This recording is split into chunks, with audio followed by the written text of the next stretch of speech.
الحمد لله الذي رفع العلماء فوق عباده المؤمنين وجعلهم ميزة في هذه الدنيا قبل يوم الآخرة،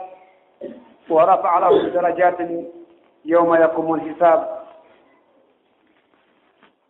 وجعلهم علامة لمعالم دينه، لأن العلماء بين الناس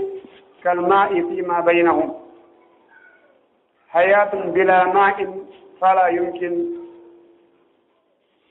وإيمان وإسلام بلا علم فلا يمكن.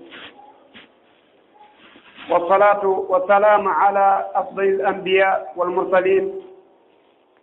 نبينا محمد بن عبد الله الذي بعثه الله بالإنذار والتبشير، وأمره بالتعلم قبل العمل، صلوات ربي وسلامه عليه وعلى آله وأصحابه وأتباعه بإحسان إلى يوم الدين. أما بعد، أيها المسلمون عباد الله، اتقوا الله تعالى وتعلموا أحكام دينكم وتفقهوا فيه، لأن هذا هو طريق الخير، فمن يريد الله به خيرا يفقه في الدين. واعلموا أن الله تعالى رفع شأن العلماء العاملين،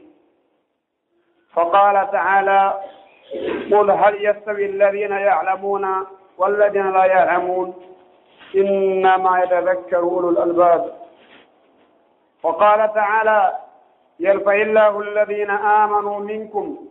والذين أوتوا العلم درجات. لماذا رفع الله تعالى وميزهم عن غيرهم هؤلاء المباركين؟ لأن هذا الدين دين علم وفهم ودين فقه، فلا يمكن للناس أن يعبدوا ربهم كما يحب ويرضى إلا أن يتعلموا بأمور دينهم، فلا يمكن لهم أن يعيشوا حياة طيبة إلا بعد تعلمهم بأمور دنياهم. فلذا يا عباد الله، الله سبحانه وتعالى أمرنا بالعبادة، لكن العبادة لا تسمى عبادة إلا أن يكون فيها شرطان هما الإخلاص والمتابعة، فهذان القاعدتان الكبيرتان لا يقوم بهما إلا من تعلم بدينه.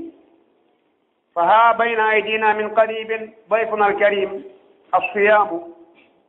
كما معنا في كل ليل ويوم الصلاة، فإن كثيرا من المسلمين يعدون هذه العبادات ولا بطون فارغة، عبادات لا معنى لها لأنهم جهلاء. فلذا يا عباد الله، فالعلماء والمتعلمون هم أحباب الله تعالى لما عملوا بعلمهم وأخلصوا لله تعالى. يتي الله سبحانه وتعالى حمد دو يتede Allah feniɗo taguɗo e waɗi en julɓe, o waɗi hakkunde ɓeeɗo julɓe toujours ko tindina ɓe kaaɗo diina janna ɓe, ko ɓen ɗo woni ronuɓe annabaɓe ɓen. Annabaɓe mbayɓe fof ɓe lanniino, lutta annabiijo ma nulaaɗo ɓe fof ɓe lanniino, ɓe fof ɓe nootike laƴe maɓɓe ɗen, ɓe hewtoyiike Allah jom maɓɓe, ɓe hoɗoyiike koɗoori maɓɓe, haray ɓe accaano ko sende ko ɓeyi nguura nden senda immorde e jawdi. wonaa kadi ko mofte maɓɓe ɗen senda, si wonaa ko tawata koko ƴettete e juuɗe Allah naɓe e haqqille neɗɗo on, kono ko si o tawaano ka sendete ɗum, ɗulle ko gandal. Gandal kañum naɓoranan ala, addoranan ala, sendaama alaa ɗon mi arti on ɗo geɓal angal woni ala. Idan ko ɓee taweɗaa kangal wonɗon tuɗa haqqille maɗen fendowo on ewno fof nana Allah okko won okkora ko ɗum waɗi haray Allah waɗi hakkunde mofte nelaaɗo de sa sallam karama koɓe ko lonto nelaaɗo sallllahu alayhi wa alihi wa sallam Allah ɓamti fii maɓɓe o sendidiri ɓe hakkunde ko lutti kon ka julɓe ke adna ɗo tawi ɓe jogii geɓal hertingal kalakara o honna ɓe takko annabaɓe makko ɓen o tunana ɓe darjaji haa ɓe hewtoya ɓe wona kewtal annabaɓe Allah ɓen subhanahu wa ta'ala salawatullahi wa salamu alayhim haray en duwani kineyaɗo meɗen Muhammadu sallallahu alih w sallam ɓeeɗo kadi ɗulaaɓe ɗuɗira gandal yoɓe jerti yoɓe welti yoɓe artor noon janngugol ngol ɓe artori ɗum on tuma ɓe fuɗɗi fulɓinde ga e boneeji ɗin no hoore majje sirku e bidaa ɓe lentini e majje duuɓi on tuma ɓe weltiniri kadi yamirooje ɗen ko waɗete taw sa waɗi a hannda yo aljanna wono julde wono zakka wono korka haa ka waali wono hajji haray e ɗoonike ɓe kamɓe e ɗeygure maɓɓe e kala wondiɗɗo maɓɓe e ñentinɗo ɓe iwtiri ɓaawa maɓɓe e ɗe mofti maɓɓe ɗo haa ñande o tigi hooti kañum kadi kaɓe hooti donc kala kala jeyaɓe Allah julɓe tedduɓe ɓeyden hulde Allah subhanahu wa ta'ala janngen ta diina men ɗo o faamen ka sabu ko ɗum woni laawol moƴƴere nden moƴƴere heɓotaako goɗɗo wiyataake moƴƴi o heɓii ko moƴƴi o heɓii ko ɗaɓɓa o dañii ko hula si wonaa si tawii o janngii diina Allah kan o jokkorii ɗum koya janngoraa haa ñannde ƴettitaɗaa sabu laawol moƴƴere ngol fof ko ɗum woni kala mo Allah yiɗani moƴƴere ko anndorta ko ɗum woniri Allah faaminaymo ka diina si o anndaa diina fof haray o yiɗaaka ke Allah few haray Allah yiɗaamo few Allah yiɗanaamo kadi moƴƴere few ko ɗum waɗi haray anne wonde ma Allah subahanahu wa taala ɓanti darja ɗe karama kooɓe tawɓe ko gollitireeɓe ko janngi kon ɗum o ɓantiraayi ɓe nii tun ko sabu nafoore ko ɓe woodani sago Allah ngun kon tentinii jaɓuɓe janngude goltira ɓen kon tawi nafoore maɓɓe ɗen be Allah ɓanta ɓe o hoddiri o heɗɗii be o towna fii maɓɓe waɗi ko ɓe moƴƴere moolanteende wonande fof tentinii jaɓuɗo ɓadaade jannga jaɓa heɗaade waaju hakkunde maɓɓe kamɓe annduɓe ɓen e wonɓe anndinaade ka diina ɓen e enen ruttuɓe ɓen no wayi hakkunde meeɗen e ndiyam en fof iɗen jelii neɗɗo no hatojina e ko ñaametee moƴƴa kono ko ɓurta haton jinde koko yaretee ko ndiyam ɗam sabu si ndiyam heɓeraaki neɗɗo ñallal balɗe ɗiɗi balɗe tati yontere haray ko mayde ɓuñum ala ɓaɗade mo ngurna e ɓaawo ndiyam ɗo wonataako ko luusi taw towɗo ndaali wa ja'alna min alma'i kulla shay'in hayy kala ko tagaa kon a taway buy koye ndiyam ittaa ɗon ko goo ɗiɗi ngurdan neɗɗanke e kala mummunte e kala ko yiyeten ko yiyata ko fanɗi ko kaleeɗi ɗo ko ñaamata yara kon ko ndiyam ɗam woni lasli o ɓaawo majja wonotaako haray ɗum ɗo ko fiyo ɓalliɗi daro fiyo neɗɗon wonu moƴƴuɗo o wona neɗɗo handuɗo e yurmeede Allah nden o wona handuɗo e aljanna Allah on daɗowo yiite Allah ngen ɗon kadi ko woni ngurdan tan ɗon Allah waɗi koɗan wenngudi koɗan yowodiri ko gandal ngal si a jannga a annda diina haray la sakka wondema haray ngurdam maɗan ko ngurdam mummunte an e mbaaɗi e dammol wo dammol iɗon fota ma sina ɗon hingol ɓuruma no gasa ara sa ko heɓe ndeteɗa ko mummunteji ɓurɗi yeebaade ɗin tawɗi ɗi waɗi hitto ko seytane ɗi wono mbabba en wono bariiru en so a janngaali ma a janngii a gollitiraali Allah no ƴetti misal e ma ɗon wondema ko nannduɗaa ko mbabba ma bariiru ka bariiru in tahmil alayhi yalhas in tahmil alayhi yalhas aw tatruku yalhas janngi gollitiraali ko ɗo yal ka mbabba ka masali lhimari yahmilu asfara haray haa jooni an neɗɗo jannguɗo gollitiraali on a perdi wonaa fii kan neɗɗo majjuɗo mo anndaa o haray siɓɓe tedduɓe annde ngal ɗo ganndal janngugol annda ɗe ñaawooji diina ɗo o haranaayo hoccu tun cikkoo e majje sabu yiwgol waɗooɓe no waɗde kañum kadi ukkoo e waɗugol ngol ɗum ko ɓee jannga hara ukkoral e diina kan ni tun so ferjo mo yiiɗe no jogii oto wu wonaa sabu heɓugol mo feere otowal ɗo soodingal o ukkii kanal ko nder goudron ɗo ka laawolimo ɗon o ekkiti mo yiiɗen no ñoona en ɗi colci ɗi onde bonnaaɗi wo wonaa sabu tawde jooni o heɓii mbuuri o ɗaɓɓi machine o addi bagi o ñoƴi o ɓorni o ekkiti haa o waawi o janngii haa o anndi si o nanngani golle ɗen ɗo ko geɓo enna koye fof ko ni kadi ena ko ɗo ɓuri hamlude e muɗum e heno julde en juula e ñannde o ñannde en taway hay salligagol temedere wonɓe salligaaɗe ɗen a taway wona capanɗe jenayoɓɓe no fajude ka salligi daragol juula gila ka habbiri ɗon ka darni ɗon haa ka salmini ɗon ka habbiraango haa ka salminaango a taway buyno suraaɗe ɓamtooɗo kono julde mum nden hawra e ko ɗaɗɗaa kon kolo kano arde ɗo buyno heblaade to ɗaɓɓude ñaameteeji mari torati himɓi feere muɗum sii ko hoorira kono buy ñalliray tawa ñaamaali yaraali ɓadaaki ɓeygu muɗum kono heɓaali ko ɗaɗɗaa kon kadi baraji noon tigi faalaaɗi e danaamo wuri on tawa fof o heɓaa ɗum ɗa o daɗaal ɗum ɗa sabu o ukki e kolo kakan o ukki e julde nden o jannganaali e heno e ndewal jaɓataake si wonaa sattiji ɗiɗi taano e maggal ɗin sattiji ɗiɗi ko tugaale jane hiɗe heɓike haray dewal ngal darike ka yeɗɗi ngal mahike no kelɗiri jommum malete siɗi heɓaaki yara jommum hayri o perdi hay so turike o juuɗi o hoori subay o hajjoyi warta ɗum le ko laɓɓinalngol Allah rewira Allah fii Allah no Allah rewirtee noon tawa kono laaɓi fof wonaa fii goɗɗum ngoo ɗiɗi ko ɗiwtirgol ñentina ne laɓɓe meeɗen Muhammadu sallllahu alayhi wa alihi wa sallam sen ndaari noon hannde en taway e ɓuri heewde e yimɓe ɓen no faɗi ɗeɗo ɗiɗi buyi ko e sirku wuuri hayti hoore muɗum golle mum ɗe bona fen buyi ko e bida wuuri a taway hannde bida no jiwti no teddiri wa jiwo kecco labaaɗo no worɓe ndaarirta on faale on ko noon kadi bida teddiri hakkude julɓe ɓen ko ɗum teddina ko ɗum financante suumaye si aɗi ɗo a tawi ko ɗum heblana kono julde ɗen ko min ko hunde wotere a taway dewal e ɓaawo ganndal haray gongal meere sabu ngal yaltinta on tigi ka ɗaɓɓaa ɗon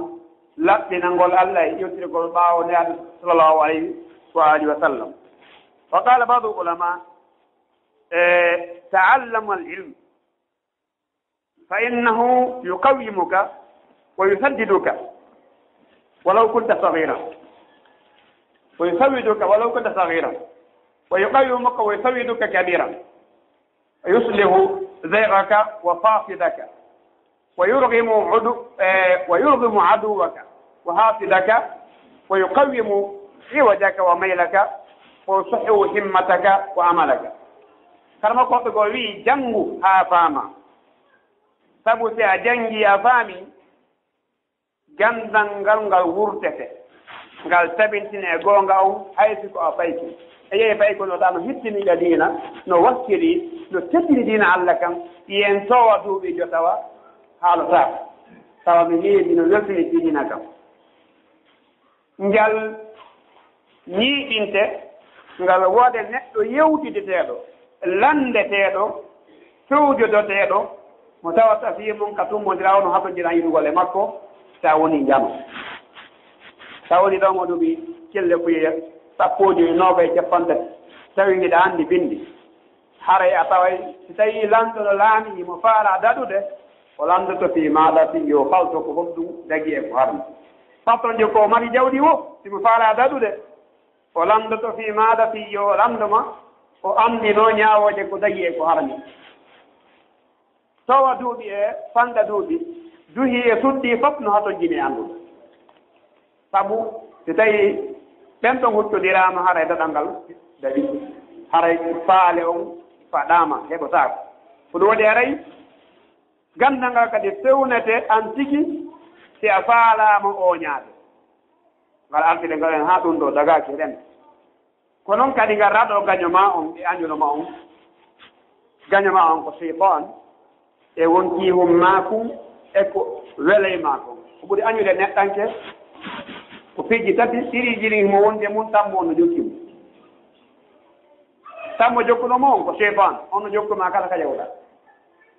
gandal no wayraɗa aɗa cheytan si tawi ko gujjirangal ɗiɗi wonki makinna no tumbi ka nder ɓanndu maɗa beleɗe maɗa no jinda ka nder ɓernde maɗa ko ma sakkade e ɗiɗo wo ko gandal hande sen daaɗi ko ɓura reweede ko ɗi tati ɗo cheytan no ukkay e kala ko harmi no ukkay e kala ko harmi ten ɗiɗi ka banngal faaliji adna beleɗe wonki no ukkay e kala ko toŋa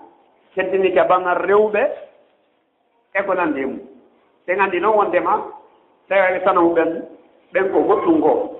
kono rewowo kadi beleɗe e sanama ko ɓe gootum sabu Allah taali o man adallu mimman ittakada ilahahu hawahu ta sikku wondema enen en ala rewde sanamu hannde hiɗen daɗi qur'ana wiyaari sanamu ɗum acci wa man adallu mimman ittakada ilahahu hawahu seede kay se faala aljanna ɓay Allah wi ala majjude hewti jokkuɗo beleɗe wonki mum ɗin ko ɗum rewata kono wi mooyo wantuɗum o waɗa ko wonkiki faala o wannay o wi nokku goo wa amma man khafa maqama rabbihi wa naha nafsa anil hawa fa inna aljannata hiya almawa sarti yewgol ko aljanna a haɗay wonki kin ko welatake kon fannima ko welatake kon hawrodira e ko weli Allah subhanahu wa ta'ala haɗa ko ɗum waɗi gamnangal ko ɓe woɓe ko saaba e maaki ɗum e ali radiallahu anhu al ilmu khayru min al mali al ilmu yarsuk wala tarsul mala al ilmu hakimun wal malu mahkumun mata khuzanu al amwali wa baqiya khuzanu al ilm a'yanuhum mutaaddida wa ashkhasuhum fi al qulubi marjuwa aw mawjuda sayyidina ali radiallahu anhu maaki ko gandal ngal ɓuri moƴƴude jawle aduna ɗin fof sabu gandal ngal ko kangal ayne e ma fiwata yanu ko naɓata ka yiite ko jiɗa yanu e ko naɓata ka yiite ko amma jawdi ɗin ko an aynata ndi sokandi waɗa fof sina ɗum bande ara jaɓtata aɗa sigi ɗo waɗe o wi gandal ngal ko ngal ñawata kala ko fewni ko gandal addete inni adde dalil aya qur'anama hadis atte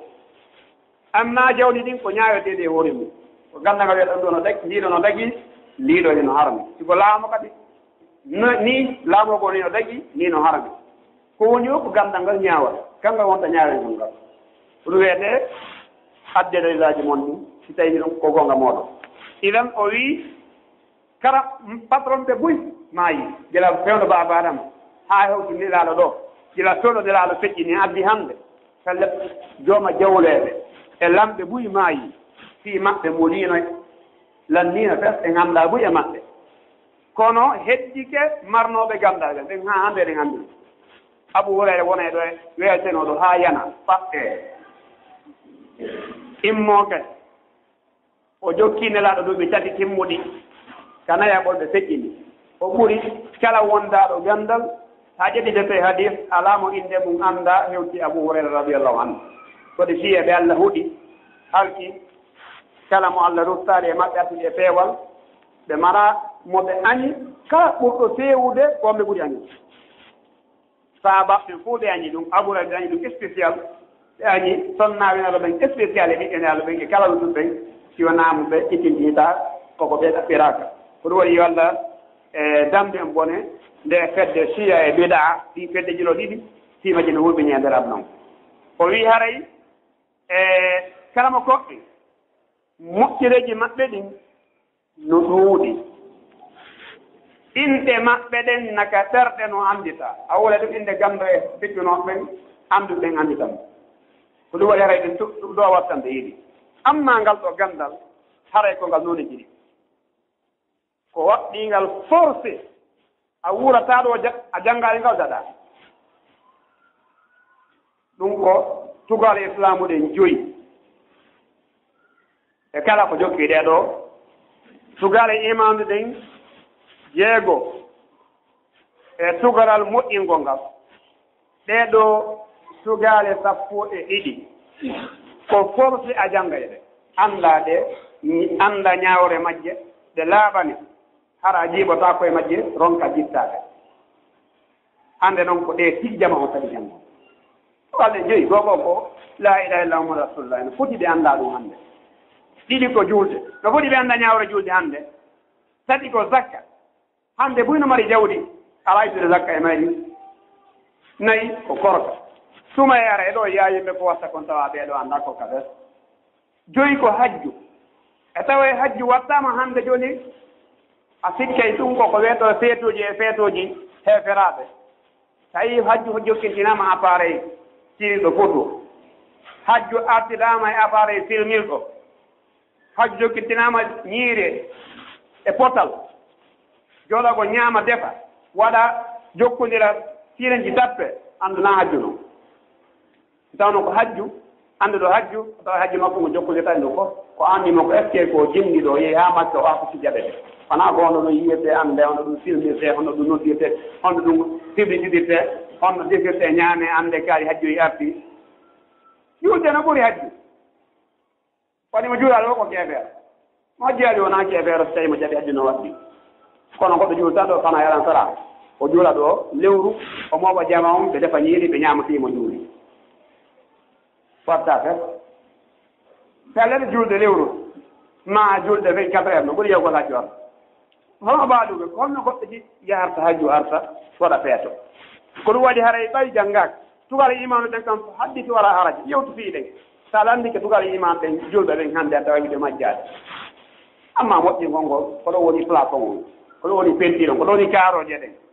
boyi ɗo a taway ko hula ko donɗitiɓe no moƴƴinde ɓen mano jaɓi islamu e imanu ko ɗen hulanaka ihsan an tabudallaha ka annaka tara fa in lam takun tarahu fa innahu yaraka haray ɗum no mettani fi sinamo ala woni allah hawri ndin e sowaba jaɓaldi manngal ko andinagol jandal sharia anda muamalat anda ko honɗum woni gurdan julɗo on e sifa huɓutuɗo kala ko dagi e kala ko harmi e kala ko jilɗi ko ɗum addi janngo ko won usul en wal musala en e ko nandi ɗum idan ngal ɗo geɓal ko kala mo allah newnani si gooto ma ɗiɗo no hakkunde jama on no wawi ngal ɗon haara fof maɗa bakkat tawi gooto maɗa anda ngal fof heeɓe bakkat amma ngalɗa goɗɗo wawan ta goɗɗo mo kala wawane ngal hoore noon al emru wajibum ko ɗum waɗi eɗen andi so daari alaade nen on en taway wela fi hannde julɓe ɓen no yurmi moƴƴa noon no yurmi haa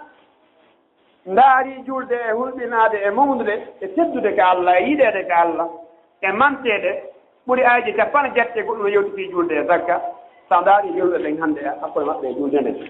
a ndaari hakkoye maɓɓe e ɗaɓɓere jawdi e ittugol zakka ndin jawdi a taway a sikkata ko ɗum ɗo ɓura yewteede fii muɗum filɗi neeka Qur'an sabu ala janngude ko hakkude ɓe juulata e juulooɓe kala tana no juulirte korka no jiñana fof naata e mum ukko hoora kono ndaare tawa temedere hoorooɓe ɓen capanɗe buri no faljude e korka kam haray ko ɗum waɗi no haani ka arten ka rewetee ɗon mo wii naatira e suudu haray naaka damal o soñjoto so wii ko ɓe o lancanii ɗon so naata ɓe o liɓa gimmal ngal so naata fellete kala tawɗo ngono innay ko banndi innay ko banndi par ce que o rewaali ka damal so a wii a naatay ka dewal Allah rewa Allah tawana ka damal mbiyana kanko gandal al ilmu qabla al qawli wal amal ko ngal ɗon gandal ngal addata ɗo e a yewtide fii diina ma golla ko diina wiye golle koye anndu ko ɗum waɗi deftere nde janngude wo e yaaɓane kadi deftere meɗe ɓay lasbaɗi ko deftere yewtede seeɗa nde wi awol majibu al mukallafi tasmiu imanihi summa marifat masjubi farbaini nden kadi yaaɓa leydi koya iman ma on sellu jannga annda kala ko fawima fawillaji toɗɗiɗi e hoore maɗi hiilo kay anndude fi ukkoɗa nden ɗo yaaɓa kadi defte inna nden noon kadi ina metti den tudi subhanahu wa ta'ala wala tan yasaba dewe den hara e wala no haniri hada wa sallallahu ala nabiyyina muhammadin wa alihi wa sahbihi ajma'in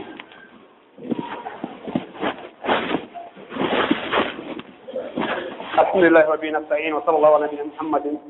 wa alihi wa sahbihi ajma'in amma yotre men dimmerane ko fi ndu lewru wondu arde ro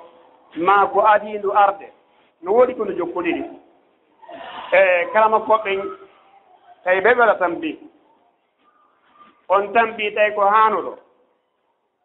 ɗulle ko honɗum ko alqada'u ma fata min ramadan almadi min shahri ramadan almadi ko yoɓugol konko tawata no feƴƴiri neɗɗo on e suumaye feƴƴuno on ko adi wondu arde ɗum arde hare kalama koɓe no yewti muɗum ɓe laɓɓini ɓeni fa qada'u ma fi dimmati min ramadan almadi wajibun wujuban wasa'an wa fawriyan ida baqiya ala ramadan athani biqadri ma alayhi min ayami ramadan alawwal fala yanbaghi li muslimin كان مريضا أو مسافرا وقد أفطر بسبب مرضه أو سفره في رمضان الماضي برخصة من الله تعالى أن يأتيه رمضان آخر ولم يقضي ما عليه من تلك الأيام وإنه لا يلزمه تتابع صوم تلك الأيام بل يصوم ما عليه ولو متصرفا إلا أن يضيق وقت رمضان القادم هري كما قبل يوتلو في دولة رسومية winda ko duba be wadanen dum passe sabu lande no arde mo mocca joni min lamdo ci sumaye hore sumaye yobugol sumaye fekki nonu dum no waddi hore neddo on hara o waddagol yanyangol jela ka sumaye landi lawa yobode don e ko e sumaye aroy lebbi sappo haka sappo e gabo da yobde kala ko nyewno la endo no seti si wona hara faadi hakkunde ko heddinda kon e sumayer wondu ardini ɗum haraydi faadi koyo jommum hawju sellanta neɗɗo wonnoɗo e seteyagal ma nawnuɗo mo wawano horude e sumayeru feƴƴuno ɗum sellantamo salagol jotto nenno ha sumaye aray ɗon ara tawa o yoɓaali ko o ñawli ko sabu ko Allah ñawnanimo yo ñaamu sabu ngamto makko ngon ka nawnare ma ka seteyagal kono wi fa iddatun min ayamin ukhra koyo yoɓu ñalɗi goɗɗi gooɗi wona sumaye o ƴettawi ɗum o yoɓitira ko ñamuno kon ka sumaye na yote o jooɗorani onen noon e haray ɗo yimɓe no ɗo wattande yiɗirno moƴƴano sumaye ko lewru teddude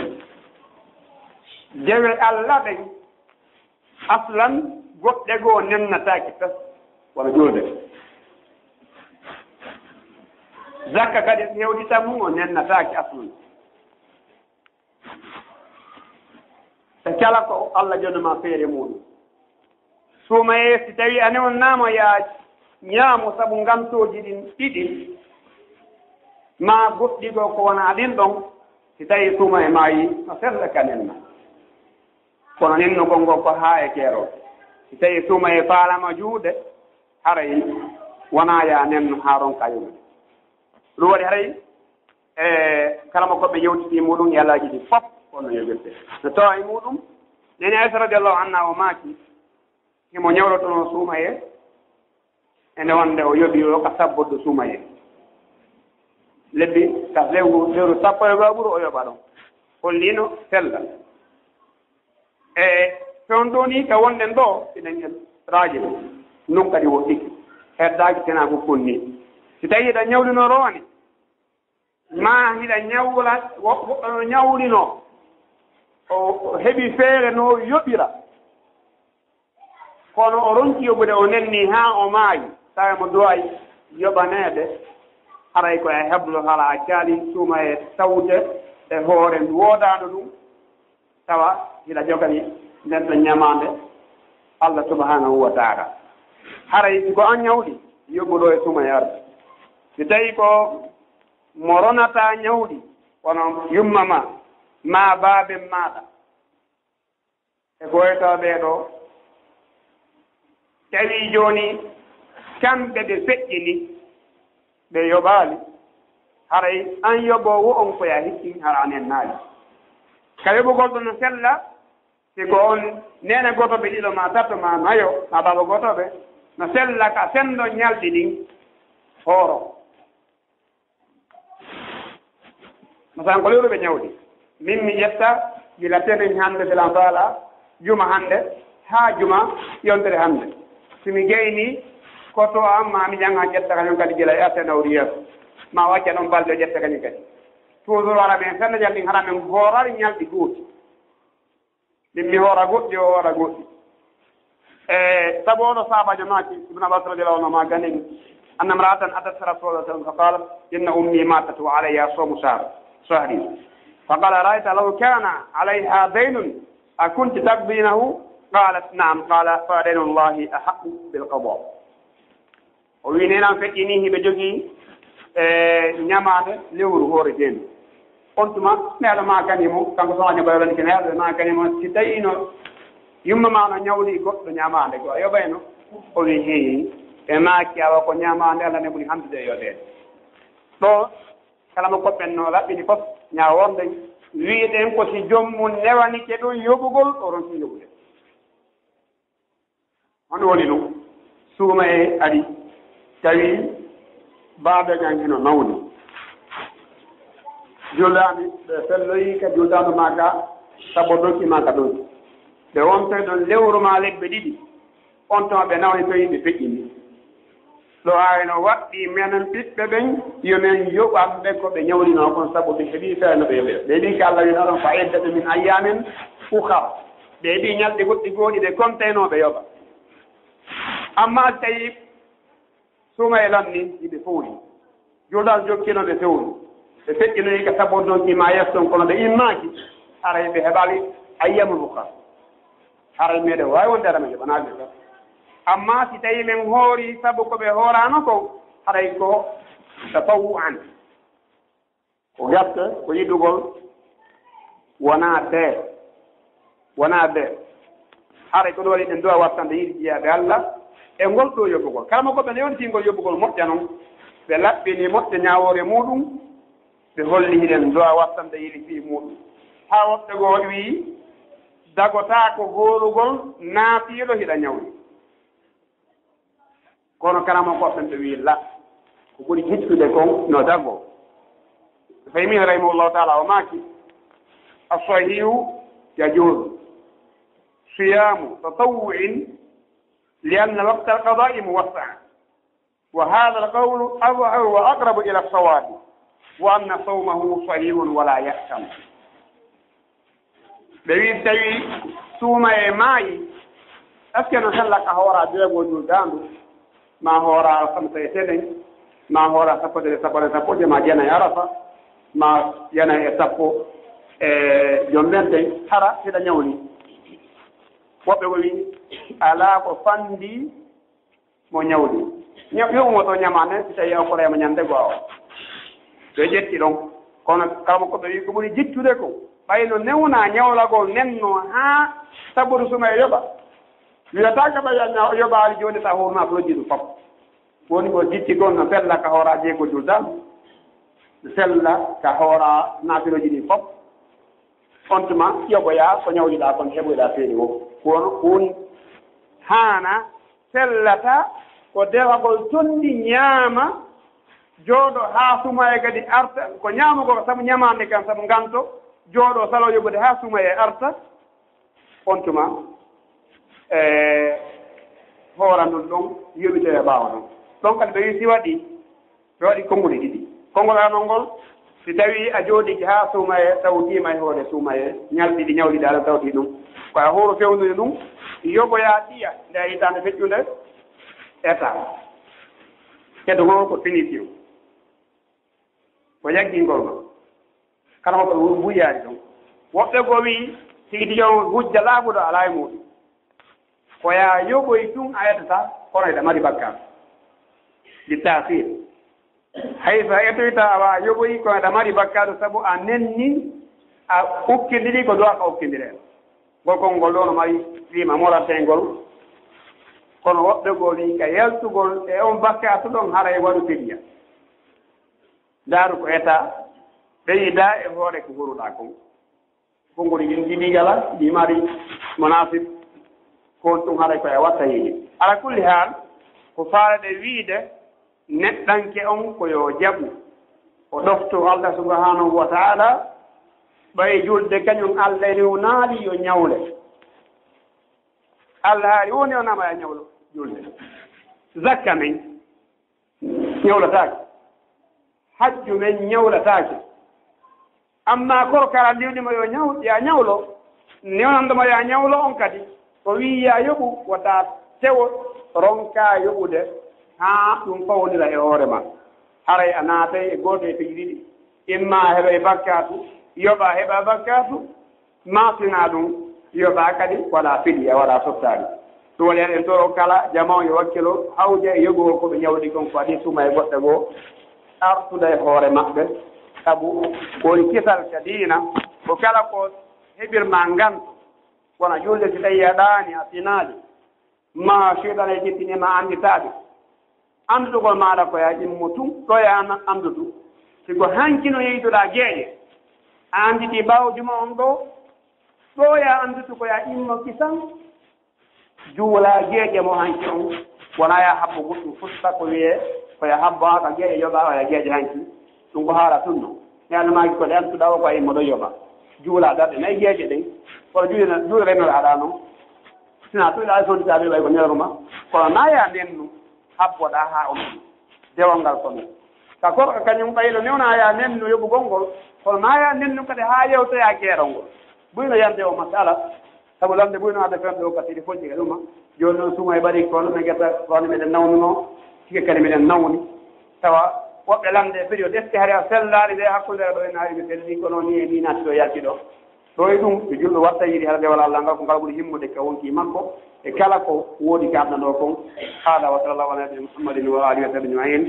allahumma a'izz al-islam wal muslimin wa ajil al-kufar wal kafirin allahumma rabbana atina fid dunya hasana wa fil akhirati hasanatan wa qina adhaban nar اللهم ربنا هب لنا من ازواجنا وذرياتنا قرة اعين واجعلنا للمتقين اماما اللهم اعز الاسلام والمسلمين اللهم دمر اعداء الدين اللهم دمر